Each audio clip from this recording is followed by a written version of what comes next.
London was walking one place from another, half on the sidewalks and half on the lawns. The largest of the lawns belonged to Daisy Faye's house. Daisy was just 18 and by far the most popular of all the young girls in Louisville. Yeah, I'm so excited because I've worked with many years with the Hong Kong Ballet, but not in the capacity of a performer. For a lot of your fundraising activities, I was the MC, so I'm familiar with the company, I'm familiar with your staff, but it's my first time performing in a ballet. And when Septime called me, I was really surprised. I was like, oh, maybe Septime's calling me to help out on another MC job. But then he's like, Desmond, would you like to perform in the ballet? And I was like, wow. And it was a big surprise to me, but something I'm very excited about. Yeah, Nick plays a very instrumental role in The Great Gatsby. He's not the main character. Obviously, the main character is Jay Gatsby, but he plays a role where he's narrating the story. So he gives background to the audience to give them the context for how everything fits in, because the story does jump around on the timeline. So he's the person telling the story. He's also the person who knows all of the characters.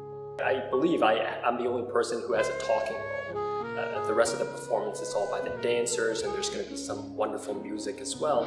So I do have a dancer who's my counterpart, and we play the same character. So I would come out and do the talking, and then he would do the dancing.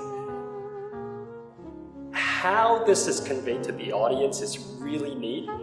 I didn't think of how it would happen, but then the first time I came to rehearsal, they told me how the transition would be so that the audience knows that there's a dancer and me who are playing the same role. But I won't give that away. I want people to see it.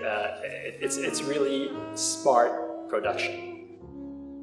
One of the most challenging things about this performance is memorizing the script, because the script is written in a style that's quite true to the language of that generation. So there are some words when you say it doesn't really even make sense to me, because you wouldn't say those words that way in the modern day. But, Septime and I felt that we want to stay true to the language, stay true to the piece, because it does influence the experience of the audience. So we wanted to be as close to the language as possible. In my younger and more vulnerable years, my father gave me some advice that I've been turning over in my mind ever since. Whenever you feel like criticizing anyone, he told me, just remember that everyone in this world have it at the advantages that you have.